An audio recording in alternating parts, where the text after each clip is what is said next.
एक तरफ तुम्हारा दोस्त है जो हफ्ते में एक बार कर रहा है और एक तरफ तुम हो जो रोज कर रहे हो। तो जो हफ्ते में एक बार करेगा उसके शरीर पे क्या असर पड़ेगा और जो तुम रोज कर रहे हो तुम्हारे शरीर पे क्या असर पड़ेगा, ये सारे सवाल तुम्हारे मन में जरूर आते होंगे। कोई कहता है मास्टरबेशन करना सही है, कोई कहता है मास्टरबेशन करना गलत है। आखिर सच्चाई क्या है आज की वीडियो में तुमको बताऊंगा। देखिए, इस सवाल का जवाब मैं आपको हाँ या ना में नहीं देने वाला हूं। मैं आपको कुछ ऐसे तथ्य बताने वाला हूं, कुछ ऐसी चीजें बताने वाला हूं जिससे आप लोग ये खुद डिसाइड करोगे कि क्या मास्टरबेशन करना हमारे लिए सही है या मास्टरबेशन करना हमारे लिए गलत है। क्योंकि इंडिया में या हर जगह पे, बहुत सारी जगहों पे नो फैप वाली चीज चल रही है जिसमें आपको ये बताया जाता है कि आपको मास्टरबेशन बिल्कुल नहीं करना चाहिए, ये आपकी बॉडी के लिए अच्छा नहीं होता है।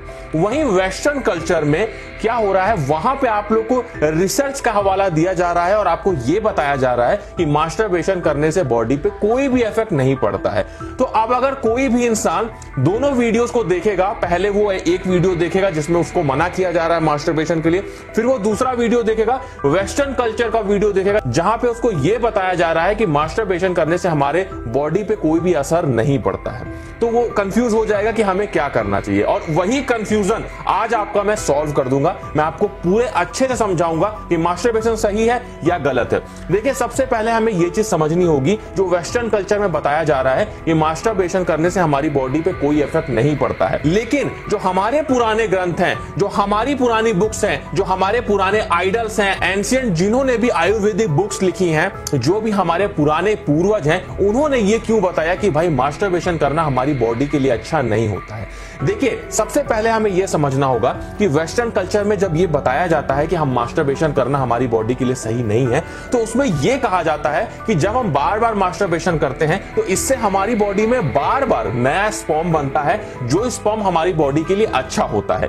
उसी जगह पे हमारे ग्रंथों में ये चीजें बताई गई, हमारे पुरानी जो बुक्स है उनमें यह बताया गया है कि जब हम स्पर्म को रिटेन करके रखते हैं, रोक के रखते हैं अपनी बॉडी में, तो वो स्पर्म हमारी बॉडी में और कामों के लिए, मतलब केवल वो हमारी बॉडी में स्पर्म की थैली में नहीं रुकता है, वो हमारी बॉडी में स्पर्म और कामों में लग जाता है और ये टेस्टोस्टेरोन को बढ़ाने में भी मदद करता है। वैसे टेस्टोस्टेरोन को बढ़ाने के लिए देखो, आई बटन में और डिस्क्रिप्शन में एक वीडियो दे दूंगा, उसमें कुछ फूड बताए गए हैं जिसे खा के तेजी से तुम टेस्टोस्टेरोन बढ़ा पाओगे। तो मास्टरबेशन ना करने से स्पर्म और कामों में लग जाता है, जिससे वो हमारी बॉडी को न्यूट्रिशन देता है।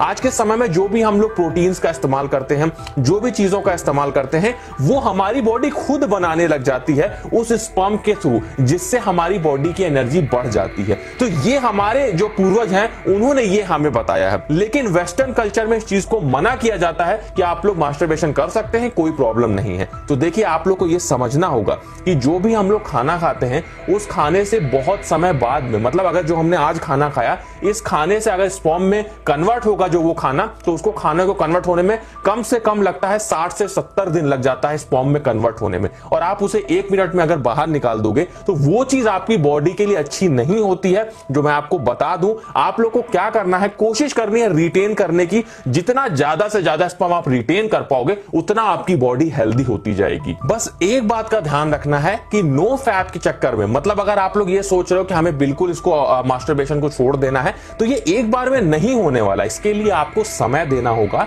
जो भी आदतें होती हैं उसे डेवलप होने में हमारे शरीर में 30 से 60 दिन लग जाते हैं। तो अगर उस आदत को आप लोग धीरे धीरे छोड़ने की कोशिश करोगे तो ही आप उसे पूरी तरह से छोड़ पाओगे। अगर आप एकदम से छोड़ने की कोशिश करोगे तो आपकी बॉडी उस चीज को लेकर अडॉप्ट नहीं होगी, जिस वजह से वो आपको बार बार वो करने पे मजबूर करेगी। तो इसलिए आदत को छोड़ना है तो धीरे धीरे समय दो, तभी वो आदत आपकी छूट पाएगी। कोई भी फास्ट फूड या तली भुनी चीजें खाना छोड़ दो। रात में जब आप लोग सोने जा रहे हो तो सोने से पहले ज्यादा खाना आप लोग को नहीं खाना है, कम खाना रात में खा के सो, तो आप लोग की बॉडी में हीट बहुत ज्यादा डेवलप नहीं होगी, जिससे आप बार बार मास्टरबेशन नहीं करोगे। उसके साथ में आप लोग ये बात का भी ध्यान रखना कि जब भी हम इस बात की बात करते हैं कि हमें मास्टरबेशन करना चाहिए नहीं करना चाहिए, तो हमें अपने दिमाग से इस चीज को सोचना चाहिए कि भाई जो हम खाना खाते हैं उस खाने से ही हमारा खून बनता है, उस खाने से ही मसल्स बनती हैं, प्रोटीन बनती है, हड्डियों की लेंथ बढ़ती है, हमारा शरीर ग्रोथ होती है। तो अगर उसमें जो स्पर्म होता है वो बहुत ही वाइटल न्यूट्रिएंट्स होता है, एक तरीके से वो बहुत ही वाइटल एनर्जी होती है जो हमारी बॉडी में होना जरूरी होती है, और जब हम उसे बाहर कर देते हैं तो वो वाइटल एनर्जी हमारी बॉडी से कम होने लगती है, जिससे हमारे बॉडी में कमजोरी आने लगती है। हम हाइट बढ़ाना चाहते हैं तो हाइट भी नहीं बढ़ती है, हमारी मसल्स ग्रोथ भी धीमी हो जाती है। ऐसा नहीं है कि मसल ग्रोथ होगी ही नहीं, लेकिन मसल्स ग्रोथ बहुत धीमी हो जाएगी। तो अगर आप लोग को फास्ट रिजल्ट चाहिए, हाइट बढ़ानी है, मसल्स गेन करनी है, वजन बढ़ाना है, तो आप लोग को अपने मास्टरबेशन को रोकना होगा, कोशिश करनी होगी। धीरे धीरे समय के साथ रोकने लगोगे तो आप लोग की बॉडी बहुत ज्यादा एनर्जेटिक आपको फील होगी।